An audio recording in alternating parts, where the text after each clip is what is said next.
I used to, every Thursday, I used to go to a friend's meeting, to meet a friend. I met her at a whist drive. She said, I know some rules, and if you abide by them, everything goes right. You don't have any more to worry about. So I thought, this sounds good. So she said, you come around next Thursday and I'll tell you. Well, what she told me was the blessed are the pure in heart, you know. They shall see God. And she said, you say that, blessed are the pure in heart, for a week, and then you do the next one. Well, I started this, and as soon as I started giving my whole mind to thinking and living of God, things opened up for me. Until one day, one Thursday, I went round and she said, oh, come in, I've got something very important to tell you. I said, have you? She said, yes, God's back again, Jesus has come. I said, no, Dad, if he had, everybody would know, the whole world would know. I said, it might be John the Baptist come to tell us about him. So she said, well, I've had a friend who said if this happened and that happened, he would go to Barbara. And it did. So that was a sort of proof enough for her. Well, she gave me a pamphlet of Barbara's picture on it, and I took it home, and as soon as I started to read it, something seemed to hit me in the forehead. I thought, it's he. And I knew without any doubt at all that it was Jesus come again, and I loved Jesus. So I thought, well, I know how I'll prove this for myself, whether he really is God or not. When I used to, in the evening, I used to meditate, and I could always feel Jesus' presence there when I meditated on him. I knew he was in the room with me. And I thought, well, now, if I think of Jesus and then I think of Barbara, if Barbara's not real, there'll be a clash. I shall feel it at once. So I tried this at night. I thought of Jesus and I thought of Barbara, and there was no difference at all. They were one.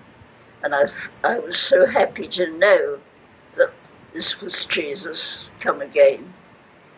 So this was early. Then, in 1952, he came to London. And of course I wanted to go and see him and hear him. I was quite sure he was Jesus. And someone said to me, how do you know he's Jesus or not?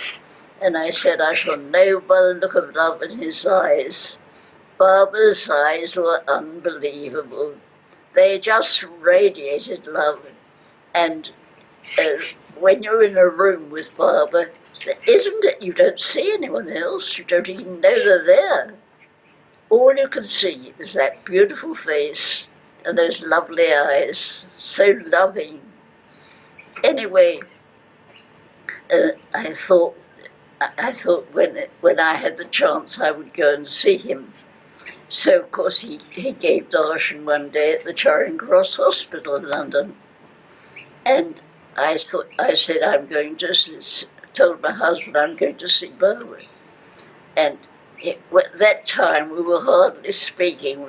We got loggerheads like that, and I think he said, I'm coming with you, and I thought, well, that's strange, but I don't think he came because he had any desire to see Barbara. He just came to make sure his wife didn't go off the rails. Anyway, we went in to see Barbara, and we sat down in front of him, and we didn't say anything.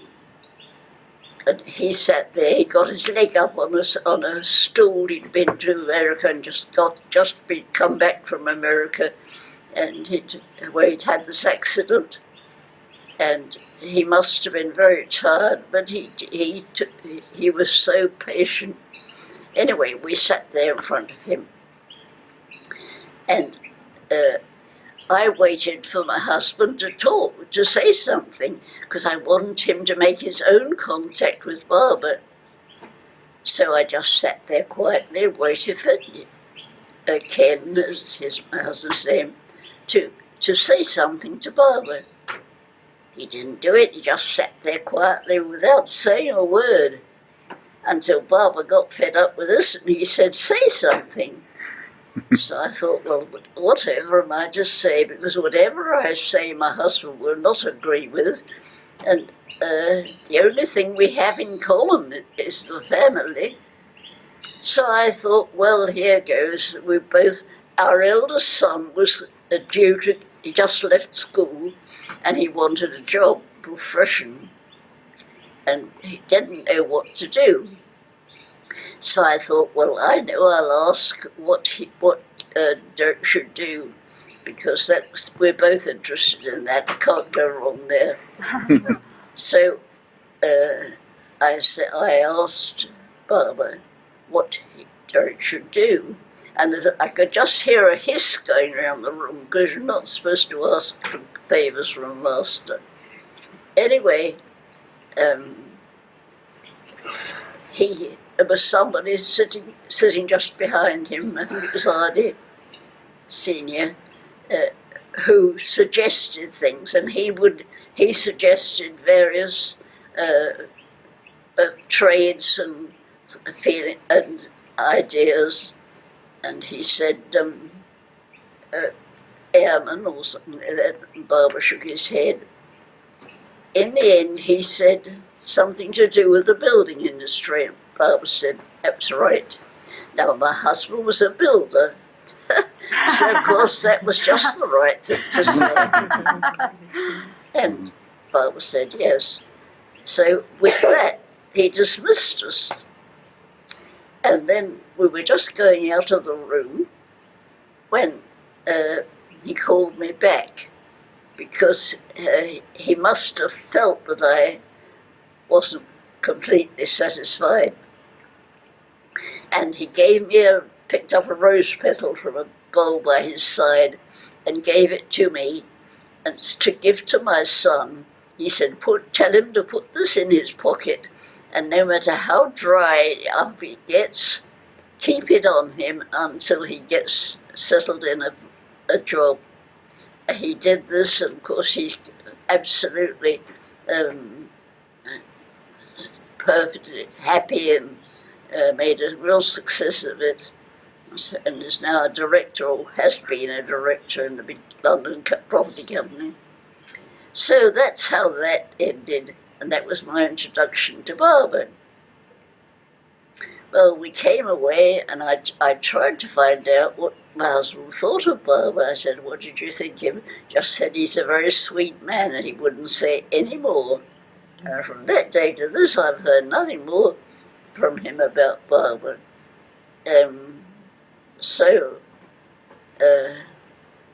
But I went to meetings in London, of course, and there were a lot of people there who I came to know. And I remember the first London meeting. It was Charles Purdom, I don't know whether you know him, he was the chairman. And he said, if you come to Barbara, don't expect a bed of roses, you're asking for trouble. And I thought, well, that's a good introduction to Barbara. But how right he was. Barbara is all the time testing us and giving us things to do, making things happen, so we have to rely on him. And little did I know then, but I followed him ever since, of course, and loved him. He makes trouble for us in order that we shall have to depend on him entirely. And he's continually doing it, and I say it's Barbara up to his tricks again, because he's all the time causing things to disappear or things I know should be there or not. And as soon as I say, okay, Barbara, have it your way, whatever you want me to do, I'll do it. And from that time on, everything always comes right. Don't know why, but I suppose I've learnt my lesson. But Barbara, the clue to it all is to say, I'll do what you want me to do. I make it a sort of vow to do something I don't want to do, and with that preparation, he shows me what to do without any trouble at all. But I have to. My mind tells me all sorts of reasons why I shouldn't do this or shouldn't do that. It's not practical, or you know how your mind does think. It's not possible, or wouldn't be right. Somebody else would hurt. Anyway, as soon as you say, I'm quite happy to do that, so I don't want to do it, but I'll do it for you. And as soon as you do that, it comes right because you've learned your lesson and given it all to him. And that's what he wants us to do, to surrender completely to him. And then this morning, I was talking to Joanna, or Joanna was talking to me about my days in London when I was a student, when I left school. And I remember at the last rehearsal for choir, before giving a choir practice with Sir Henry Wood, who was very famous, he would only come just at the last two rehearsals to take us as a choir and get us into what he wanted. But Sir Henry would give up, he'd lay down his baton if he didn't have every eye on him, because he couldn't control us. If he had to sing as one voice, he had to completely control everybody. So I was thinking about this morning, and I thought, well, the same applies to Barbara. If he wants us to surrender to him completely, we have to give up our whole heart and mind to him so that he can control us. And then he does that thing. But the answer is always just to love him. If we love him, we'll be able to do things that are impossible for us otherwise. So now he's brought me to the point where I just give up. I say, Barbara's up to his tricks, and if he wants this or that, it's okay with me. I'll do it. And sometimes it's very hard to do things that you don't want to do, or to make up your mind you're going to do what you don't want to do. As I say, the mind will tell you all sorts of things why you shouldn't. But as soon as you say, okay, Barbara, I'll do this thing, I'm prepared to give up my job, I'm prepared to leave my wife, I'm prepared to do anything. Doesn't matter what it is. As soon as you do that, Barbara's got you. And he'll direct you, and there's no more trouble. Really isn't. Extraordinary. So I give in now. I say it's Barbara up to his tricks. And that's my life. That's how I came to Barbara. Right. I met him in '56 when he came again to London. It was in the Rubens Hotel. I took the two sons then to meet him. We were all sitting looking at him. And he said, look at me and remember me as I am now. I always remember that. And my two sons greeted him and they went home. They weren't really interested. They only come for my sake, I think, just to see him. And they probably forgot him after that. But I was sitting, after the meeting, I was sitting in the front row of a row of seats. We were all waiting for our tea. And I had Delia de Leon next to me. And all of a sudden she tapped me on the knee, and she said, "Joyce, Barbara's looking at you." And sure enough, I looked up and saw those wonderful eyes looking at me with such love. And I thought, my goodness, and I might have missed it. But it was wonderful. Barbara's eyes. Anyway, when I first met Barbara at the Rubens, he used to embrace, at any meeting of Barbara, he used to embrace you when you got there and again when you left. And when I went to receive my embrace, it was just like coming home. He clasped my head to his heart, and I was absolutely content. I gave a huge sigh because I knew that there was no other place to be. It was absolutely wonderful. I've never forgotten that. The next time that I met Barbara was in 1958 at Myrtle Beach. Now, when Barbara first embraced me, just as a point of interest, he brought my head to his heart. The next time he embraced me was before he left Myrtle Beach, and he took my head to his head.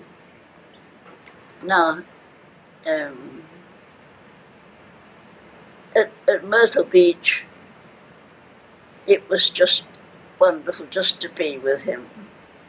But I can't tell you very much about that. But when it came to leaving, Barbara put my head against his, and he pressed it hard. Well, just not really so that it hurt, but it was uncomfortable. And so when I went out, I said to myself, whatever did he do that for? He hurt me. It was uncomfortable. And I thought, well, whatever he did to me, he did it himself too. And he impressed on me, I think, by that, the unity that what happened to us happens to him. He feels the same. And it was a wonderful lesson for me to learn that what I felt, he felt. In no other way would I have known and felt so plainly that we were, he was so concerned, so much one with us. Anyway, as I say, first time he brought my head to his heart, and the second time to his head. And I thought, well, that must be symbolic. And I've never forgotten that. Barbara gave us all a little tie pin, which he got from Mira. He did everything for her. But it was just wonderful just to be with him. Whenever you come into contact with Barbara, it's his eyes. Nothing else matters but the love in his eyes. And it's undescribable. You can't describe the love that's in Barbara for us. It's something that just pours out of him and makes you feel that you're one with him. Now, one interesting thing about when I met Barbara was that his body, I don't know whether I ought to tell you this, but I always do, his body was a hindrance to me. The fact that he was in a form, physical form, it was an Indian man sitting over there, and I was here, and never the two could become one. We were different. I could see Barbara over there, And I knew that I was not one with him and could never be one with him. And I never got, I felt that's why I felt closer to Barbara, and I think I still do, when he isn't here than when he was, because he's here in spirit. And as Jesus said, but with Barbara, I'm not this body, but it brought it home to me so much that that body there was not Barbara. It was an Indian gentleman, but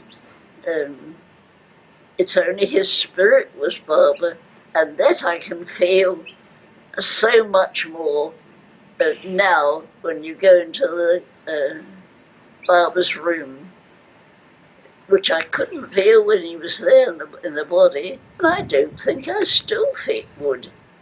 The fact that he's in a body there puts me off, because, as I say, it makes you feel separate. You can see that you're not Barbara, not one with him.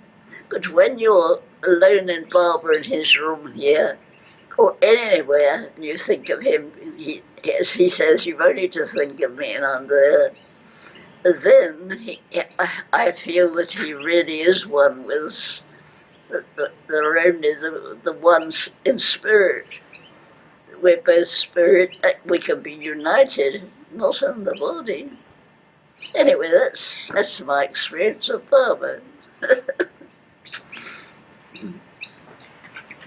The East-West gathering I didn't go to because I'd made a vow when I was first in the Samadhi in India that I would not do anything ever again to upset my husband as far as Barbara was concerned. He'd been so kind to me and tolerant, and I thought, I said to myself, I won't, because I thought that Barbara didn't want us to upset our people we're living with. He nearly always seemed to, when I've read books or anything, he's always brought people together, not to disrupt a marriage in any way. So I felt that my husband had been very kind to me, and I made a vow that I wouldn't go to Barbara again unless my husband agreed to it. And he didn't agree until at the end.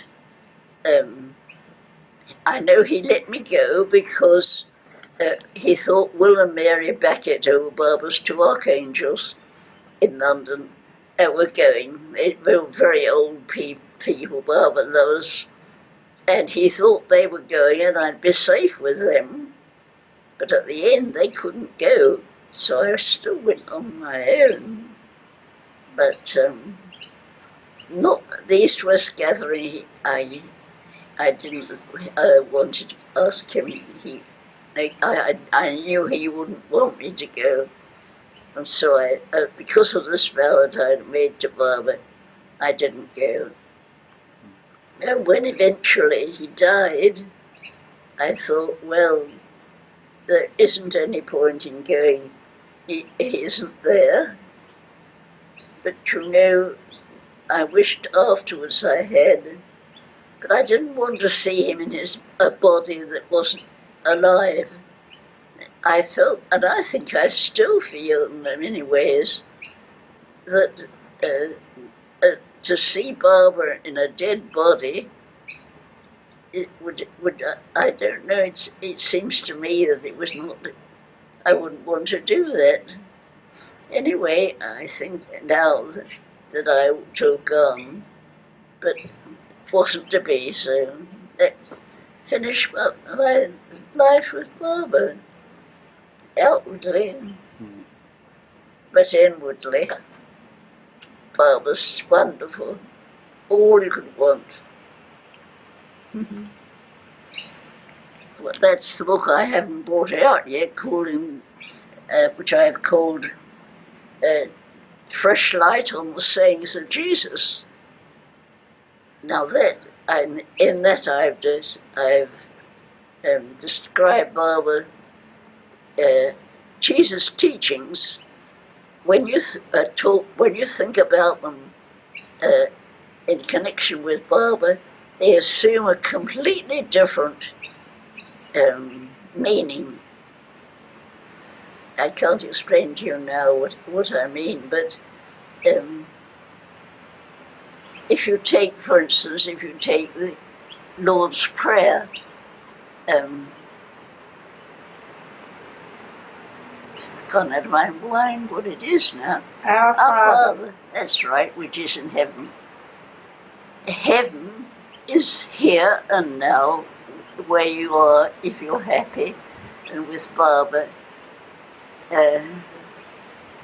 So when you say, talk to Barbara and you say, Our Father who art in heaven, it means that you can be in heaven with him now, here and now.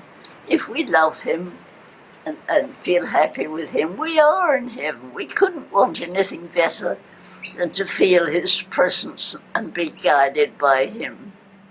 So our Father who art in heaven is here and now, if we're just guided by Barbara. Anyway, our Father who art in heaven, hallowed be thy name. Now, his name is love, and therefore Barbara's name is love, which is holy and therefore hallowed, because it's all there is. There is nothing but love. The God alone exists, as Barbara says. So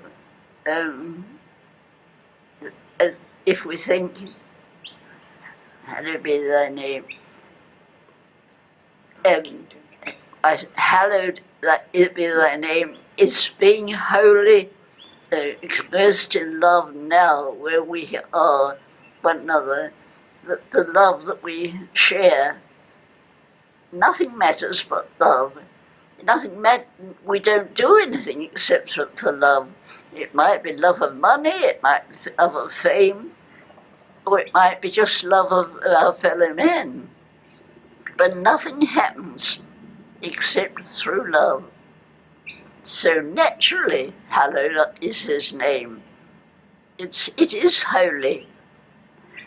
Oh, and so on and so forth. But each item of the Lord's Prayer is brought down to show that we can live it today in our everyday lives. And it's absolutely applicable in a way that we never get to understand through the church. Thy will be done. That's the clue to everything. As I've told you, if you don't, as long as you are willing to obey, the trouble is over. Barbara guides you to everything.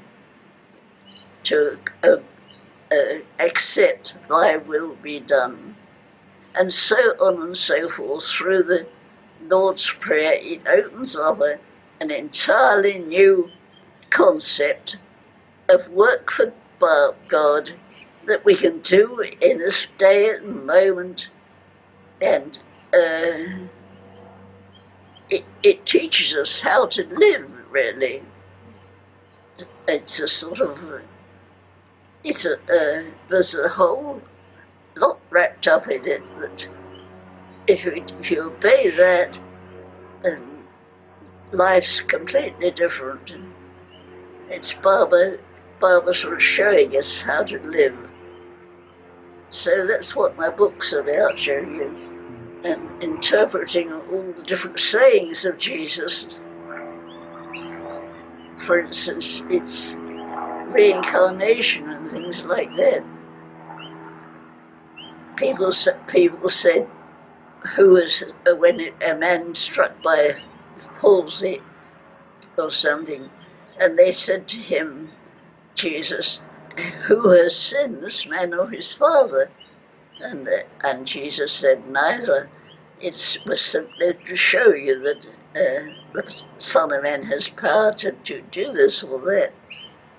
Now, the church doesn't show you anything like this. It doesn't acknowledge reincarnation. What happened was, in actual fact, I think I read somewhere else in Ivy Juice's little book, that they had a meeting in 232, I think, all the heads of the church, and they decided that they couldn't have two. They must only have one God, no, not Buddha or Muhammad or anybody else. We must only have just Jesus if they were going to control the church. That's what they had to do. They had to cut all the rest out. There was only Jesus. It's the one God. That's how you got that one. Well, I've said enough. That's easy if you accept that you have done in the past whatever that person has done, you have done because you can't help it. You can try how hard I've tried to do things, but it just isn't possible.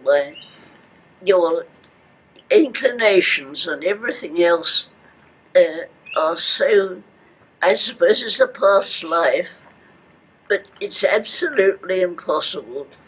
For instance, I try to hold my tongue. I try to think before I speak, but do you think I can? I cannot try as hard as I will. Now, if I can't do it after all the years that I've tried, surely I can forgive the people who do things wrong. I mean, if I can't, then surely you've got to give them. How can I do otherwise? I think they have to do it. It's in their karma, and it's something that they have to do. They have to experience. As I say, either you've done it sometime in the past yourself, or you're going to do it. So how can you blame other people, anyone else? You can't. You just can't. You were guilty. You've done it. As I say, if you haven't, you're going to. Because Barbara said again, if you want to know purity, you have to know vice. You are. It all fulfills a purpose. So what can you do? You just have to accept everybody in love and be sorry for them because they're doing things that you know that you understand why they do it. They can't help it, bless them. And when they do things to you to hurt you, it's very hard, and I still find it hard. But you have to forgive them because they are really doing a blessing for you. They're taking our sins on their shoulders. Not that it makes it much easier, but we all got to do what we got to do, and we haven't any choice. At least that's been my experience. We have to go through it, experience it. So there you are. For some reason that you can't. All you can do is to love Baba and leave it rest to him. So that's what I do now. I say, okay, Baba, if I haven't done it right or anything wrong, it's your fault. You're in charge. I've done my best. I love you. And if it doesn't come right, well, that's up to you. That's all you can do, just to love him. And he takes charge of our lives in a miraculous way. Absolutely marvellous. But does he get up to his tricks? And he still is. Oh, he does test you. But there you are. That's his way. the more he pricks at you and tests you, I think the more he loves us. Anyway, that's his way. If he wants to play tricks on us, well, it's his will. Just love him, that's all we can do.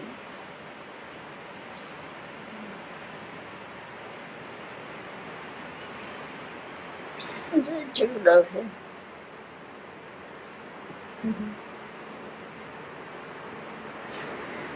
Oh, well, I think I've said enough. Thank you.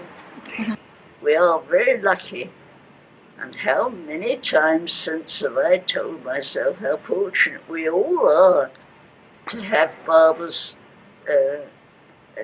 presence amongst us now, while he's still so strong, while we feel him so strongly, his presence. I mean, especially when we meet like this. And I think I might tell you, when I was at Myrtle Beach, in Barbara's bedroom, I could feel Barbara's presence in the bed, and as each person came into the room to kneel down by the bed and worship Barbara, the power of Barbara's power seemed to go much stronger to each person. It was like as if each person brought a candle to light to the light. And as I say, each person that came in, I could feel Barbara's presence so strongly. And I thought, it's the same here now. I feel it with you. I expect you feel the same. That whenever we come together like this, we bring Barbara with us, because once I think somebody asked Barbara in India about a statue of Barbara. They asked, it was the temple had just been built, and there was a statue of Barbara there with us, and somebody asked Barbara, would he always be in that statue? And Barbara's reply was, if you bring him with you.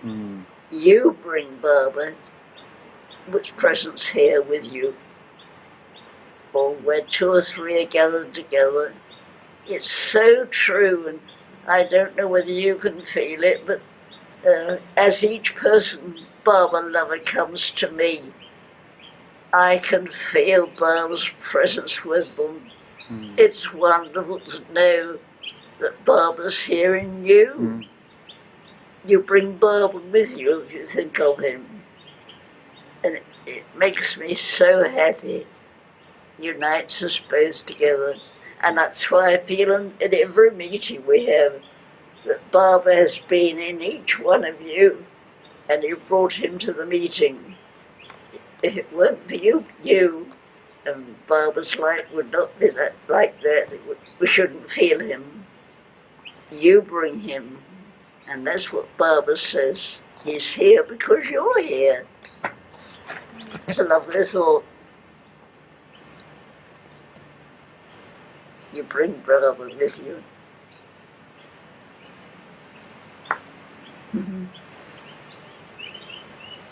Well, I mustn't say any more. Jai Baba. Yes, he does everything. And that's another tip I can give you. Don't accept any praise. It goes to the ego. Let it be Barbara doing it through you, not me. It's Barbara doing everything. In our meetings, he organises us. He brings out what we should read, and it's always the right thing. Whatever Joanna chooses, it's Barbara's organised it. And that's how it is. If we leave things to him, he does everything. Not I, not you. Baba doing it through you. And that's the only safe way to accept any praise.